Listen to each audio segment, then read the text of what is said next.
চাচা এখানে ওর মতো সুন্দর একটা মেয়ে বসেছিল না? ফাতেমা পাগলি, না, ওরে ভালোবেসে ফেলেছি, বিয়া করবো ভাবতেছি। ইয়া করবো তোমারে। আপনি যদি একটু আলাপ করাই দিতেন। আমি বাপ হইয়া মেয়ের সাথে পরিচয় করে দেবো? আমার একটা কথা বলি, আমার মেয়ের মাথা খারাপ। ওর বুদ্ধি হওয়ার পর থেকে একটা পুরুষের এসে ভালোবাসে, সে হলো গিয়া সারফারাজ। ভালোবাসে? ও তো সিনেমার হিরো সারফারাজ। সিনেমার সরফরাজ? হ্যাঁ। আরে আগে বলবেন তো। এই ফাতেমা, আমি সরফরাজ খান, সুপারস্টার, তোমাকে ভালোবাসি, বিয়ে করবে আমাকে? কাট কাট কাট ভাইজান, হচ্ছে না। হচ্ছে না? না, আরে দেখো না, সরফরাজ খান যখন আসে দুনিয়া পুরো হিলে যায়। আমি সরফরাজ খান, তোমাকে ভালোবাসি, বিয়ে করতে চাই। এইভাবে বললে না পালিয়ে যাবে। ইমোশন আনো ভাইজান, ইমোশন আনো ভেতর থেকে। ফাতেমা, আমি সরফরাজ, তোমাকে ভালোবাসি, বিয়ে করবে আমাকে? দারুণ দারুণ দারুণ, সুপার।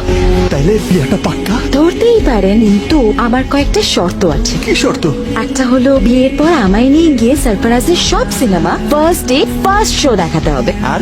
আর জীবনে একবার সরফরাজের সঙ্গে আমাকে দেখা করাতে হবে। পারবে? চেষ্টা করবো। জান দিয়ে চেষ্টা করতে হবে। আর সব সময় আমাকে সরফরাজের মতো ভালোবাসতে হবে। ভালোবাসবো মানে? আরে সরফরাজের চাইতে অনেক বেশি বেশি ভালোবাসবো। তাইলে কবুল তো? কবুল।